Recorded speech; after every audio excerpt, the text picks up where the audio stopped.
Alhamdulillah, alhamdulillahi bi ni'matihi tatimmus shalihat. Asyhadu an la ilaha illallah wahdahu la syarikalah. Wa asyhadu anna sayyidana wa nabiyyana Muhammadan abduhu wa rasuluh. Allahumma salli wa sallim wa barik ala sayyidina Muhammadin wa ala alihi wa ashabihi ahli sidqi wal karamat, amma ba'd. Usikum wa nafsi bitaqwallahi wa ta'atihi faqad fazal muttaqun. Wa qala ta'ala fil Qur'anil azim wa huwa asdaqul qailin. Ya ayyuhalladzina amanu taqullaha haqqa tuqatih wa la tamutunna illa wa antum muslimun. Faqala ta'ala fi ayatin ukhra, ya ayyuhalladzina amanu taqullaha wa qulu qawlan sadida yuslih lakum a'malakum wa yaghfir lakum dhunubakum wa man yuti'illaha wa rasulahu faqad faza fawzan 'azima. Shadaqallahul 'azim. Jamaah Masjid Jami' Nurul Hidayah yang dirahmati Allah Subhanahu wa taala. 17 kali kita membaca Alhamdulillahirabbil alamin, 17 rakaat, membuktikan bahwa kita harus senantiasa bersyukur kepada Allah Subhanahu wa taala. Selawat dan salam senantiasa tercurah kepada Nabi Muhammad sallallahu alaihi wasallam yang pernah berkata di depan para sahabat, tidak ada satupun yang melihat Nabi melihat haud, Nabi melihat telaga. Kata Nabi, saya melihat telaga di depan, tapi tak seorang pun sahabat yang melihatnya. Kata Nabi, man syariba minhu la yadhma'u abadan.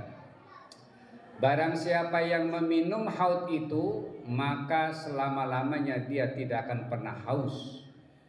Lalu para sahabat bertanya, liman dzalikal haud ya Rasulullah, untuk siapa haud itu?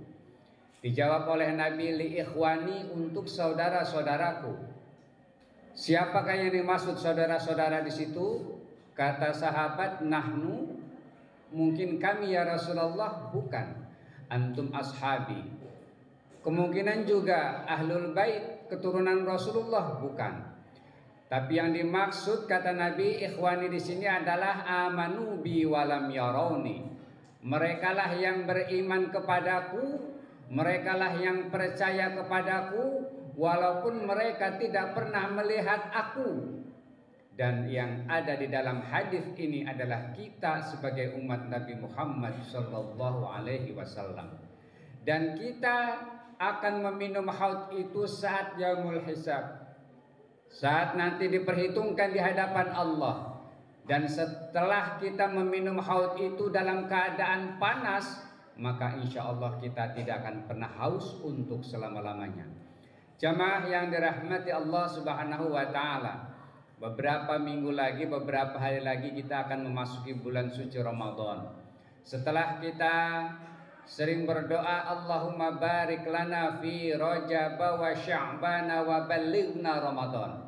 Ya Allah, berkahi kami di bulan Rajab dan Sya'ban dan sampaikan kami ketemu bulan Ramadan. Di dalam bulan Rajab juga ada satu peristiwa yang penting kita ambil hikmah. Di dalam bulan Sya'ban juga ada yang harus kita persiapkan agar kita diberikan kemampuan melaksanakan ibadah puasa Ramadan. Di dalam bulan Rajab yang dapat kita petik satu peristiwa besar itu, yakni diisrakannya Nabi Muhammad sallallahu alaihi wasallam dari kota Mekah, dari Masjidil Haram, kota Mekah Al-Mukarramah, ke Masjidil Aqsa, yakni di Palestina, yang jaraknya sekitar 1500 km. Yang kalau perjalanan unta sekitar 1 bulan 10 hari, 40 hari 40 malam baru sampai di kota Palestina. Ditempuh oleh Rasulullah kurang dari sepertiga malam, hanya beberapa jam. Menurut akal tidak mungkin, menurut kebiasaan mana bisa, tapi menurut Allah, idza arada syai'an ay yaqula lahu kun fayakun. Jika Allah berkehendak pasti akan bisa. makna yang diambil dari sini adalah bahwa setiap sesuatu, apapun kita, sering kita mohon kepada Allah, berdoa kepada Allah, dan kita merasakan bahwa doa ini selama ini kita tidak pernah dikabulkan oleh Allah, tidak pernah didengar oleh Allah. Padahal bukan itu. Allah lah yang paling tahu apa yang ada pada diri kita. Allah lah yang tahu apa yang dimiliki kemampuan pada diri kita. Artinya apa? Sesuatu yang mustahil sekalipun bagi Allah itu tidak. Kita sering mengatakan kalau kita melihat seorang anak, itu artinya logika kita mengatakan ini pasti ada ayah dan ibunya. Tapi tidak begitu menurut Allah. Nabiullah Isa tanpa ayah bisa. Kenapa? Karena Allah. Nabiullah Ibrahim alaihissalam umur 99 tahun berdoa kepada Allah selama 86 tahun. Rabbi habli minas solihin, 86 tahun doa itu. Tapi dikabulkan saat Nabiullah Ibrahim umur 99 tahun, lahirlah seorang anak yang bernama Ismail alaihissalam. Menurut medis tidak mungkin, karena memang itu sudah tidak mungkin lahir, tidak mungkin bisa melahirkan. Bahkan 11 tahun kemudian lahir Ishak. Ishak itu adalah bahasa Ibrani, yang dalam bahasa Arabnya adalah idhaq. Kenapa idhaq? Karena Nabiullah Ibrahim tertawa. 13 tahun setelah Nabiullah Ismail lahir dari istri yang bernama Sarah, Ishak, idhaq. Kok Nabiullah Ibrahim tertawa? Karena memang mustahil bagi manusia. Tidak mungkin hamil, tidak mungkin punya anak. Tapi Allah mampu mengabulkan, memenuhi permintaan Nabiullah Ibrahim alaihissalam. Karena itu disebut dengan Ishak atau idhaq. Nabi Ibrahim tertawa di dalam hati. Ternyata Allah luar biasa maha kuasa.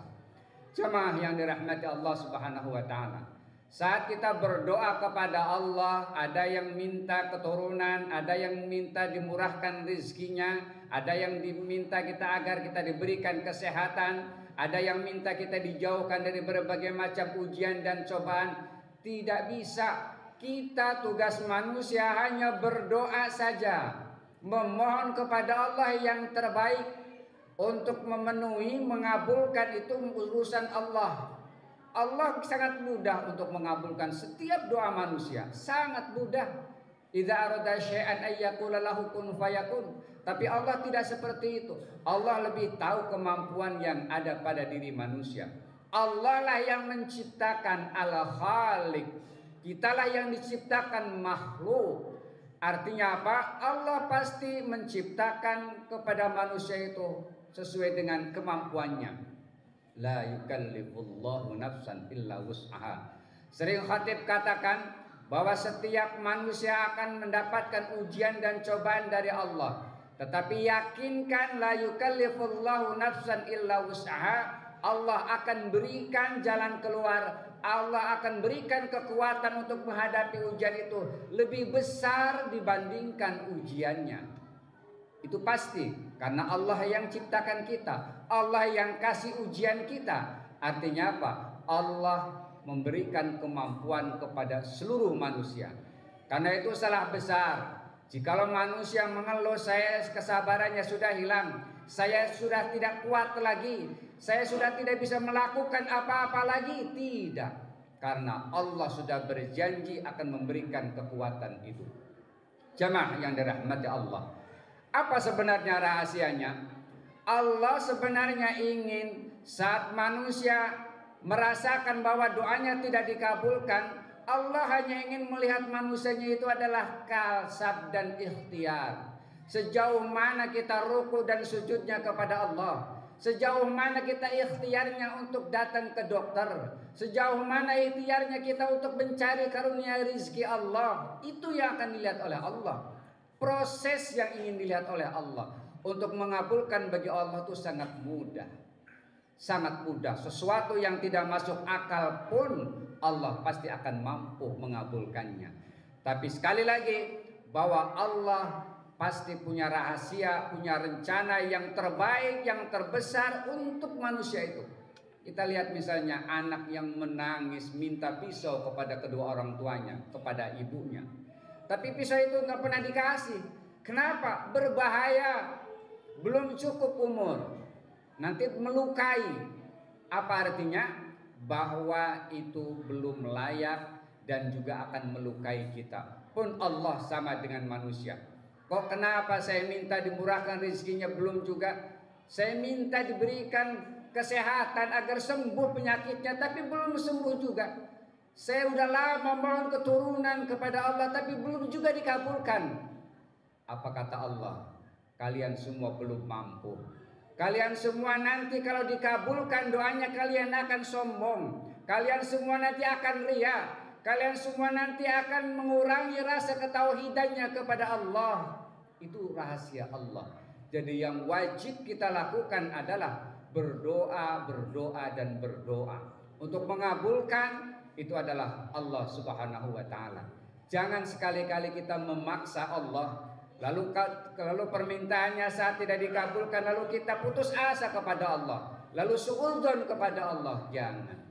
Yang harus ada pada diri kita adalah husnudzon kepada Allah Subhanahu wa taala. Apapun itu yang terbaik dari Allah Subhanahu wa taala. Jamaah yang dirahmati Allah Subhanahu wa taala. Makna yang kedua yang dapat diambil pelajaran dari bulan Sya'ban adalah persiapan dalam rangka melaksanakan ibadah puasa adalah memohon ampun kepada Allah Subhanahu wa taala. Seperti Rasulullah saat mau dimi'rajkan, dinaikkan ke langit, furija saqfu baiti, dibelah, dibukalah atap rumahku, lalu turun malaikat Jibril, lalu dibelah dadanya, dibersihkan dengan air Zam-Zam, dibersihkan dari berbagai macam sifat-sifat yang tidak terpuji, sifat takabur, sifat sum'ah, sifat ujub, dan semuanya dihilangkan, lalu dimasukkan di situ hikmah dan ilmu. Maknanya apa? Bahwa ketika kita mau melakukan satu kebaikan, yang pertama kali harus dilakukan adalah dalam istilah sufi tahalli, mengosongkan dari diri kita. Tahalli mengosongkan pribadi kita, hati kita, pikiran kita dari berbagai macam kemaksiatan kepada Allah. Bersihkan dari sifat takabur, bersihkan dari sifat riya, bersihkan dari sifat zalim, bersihkan di hati kita setiap orang yang pernah melukai kita. Jangan sampai ada satu titik pun di hati kita orang yang masih kita benci. Tahalli, mengosongkan hati kita. Baru yang kedua, langkah kedua adalah tahalli, menghiasi, mengisi dengan berbagai macam amalan soleh, mengisi dengan berbagai macam melaksanakan perintah Allah. Baru nanti yang ketiga, tajalli, akan bersinar, akan mudah kita. Akan mudah kita ketika berdoa kepada Allah, ketika melaksanakan perintah Allah, ketika kita melaksanakan apapun yang kebaikan, akan diberikan kemudahan oleh Allah. Kenapa? Sekat-sekat itu, dosa-dosa itu sudah tidak ada lagi. Setelah tahalli, baru tajalli, kita akan dekat dengan Allah Subhanahu wa ta'ala. Jamaah yang dirahmati Allah. Lalu wasari'u ila maghfiratin, langkah yang pertama adalah kita memohon ampun kepada Allah sebelum Ramadan ini. Wasari'u ila maghfiratin min rabbikum wa jannatin 'arduhas samawati wal ard u'iddat lil muttaqin alladzina yunfiquna fis sarra'i wad dharra'i wal kadhiminal ghaidh wal 'afina 'anil nas. Bahwa kita harus berlomba-lomba, berburu, segera untuk bertaubat, mencari ampunan Allah, beristighfar. Karena itu saat kita duduk di masjid ini, motivasi di dalam hadis bahwa barang siapa yang datang duluan di masjid maka dia akan mendapatkan pahala yang terbesar. Manfaatnya apa? Muhasabah di dalam masjid ini. Setiap 1 minggu sekali, hari Jumat, ada waktu untuk muhasabah, introspeksi diri kita. Disitulah kita niat iktikaf karena Allah duduknya dicatat sebagai ibadah, mendapatkan nilai iktikaf. Lalu kita memikirkan apa yang sudah kita perbuat dalam 1 minggu ke belakang, apa yang sudah kita lakukan kebaikan seminggu yang lalu. Lalu disinilah kita diingat kembali, lalu dengan berbagai macam bacaan-bacaan, diantaranya adalah istighfar, astaghfirullahaladzim, untuk memohon ampun kepada Allah Subhanahu wa Ta'ala. Dan Rasulullah pernah bersabda di dalam hadisnya, wallahi, demi Allah, la astaghfirullah wa atubu ilaih, saya beristighfar dan kembali kepada Allah fil yaum, dalam sehari itu tidak kurang daripada 70 kali. Bahkan dalam hadis lain secara tegas dijelaskan, demi Allah la astaghfirullah, saya beristighfar kepada Allah dan bertobat kepadanya berapa kali?